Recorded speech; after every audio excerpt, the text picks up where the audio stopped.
Sus, Kino. Ayaw na lang gud paglusot-lusot dahil dilima, mangilad pa man ka, ilaron pa man tanimo. Natural, may malita ka talagang natanggap nun kasi nga, nung time nung Quadcom hearing, di ba, nung paglabas mo, prepared na ang lahat na may Quadcom. Ngayon, nung lumabas ka, syempre normal, ikaw ang author na ni. Sino ba ang author ng AJK na yan? Since pa sa panahon ng 2012, nung ikaw ay isa pa sa Secretary ng Human Rights. Then after that, nung naging DOJ ka, binigay mo kay Ita Rosales. Noong 2014, kayong dalawa ni Ita Rosales ang magkakunaybans.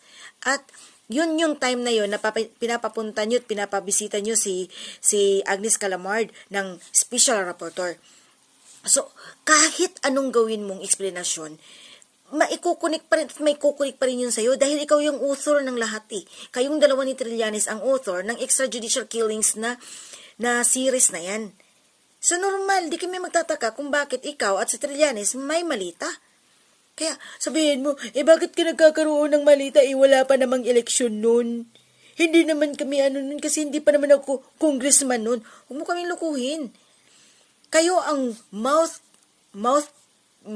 ng mga biktima doon sa Quadcom hearing. Diyos ko, paano yung mga kinukuha nyo mga biktima, saan yun nanggaling yun?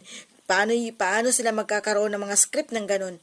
O diba? Bakit hindi nyo na pinapalabas si Atty. Sabio? Dapat pinapalabas si Atty. Sabio. Takot ka. Kasi nga, kinalaban ka ni Atty. Sabio, sinabi ni Atty. Sabio, yung Bikoy series na yun, kay Advin Cola, ay gawa-gawa mo. At gawa-gawa yung dalawa ni Trillanes.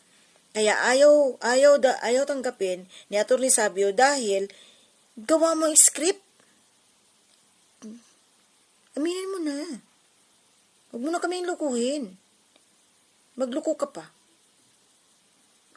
Akala mo naniniwala kami sa'yo? Diyos ko, Laila, kumain ka na lang saba.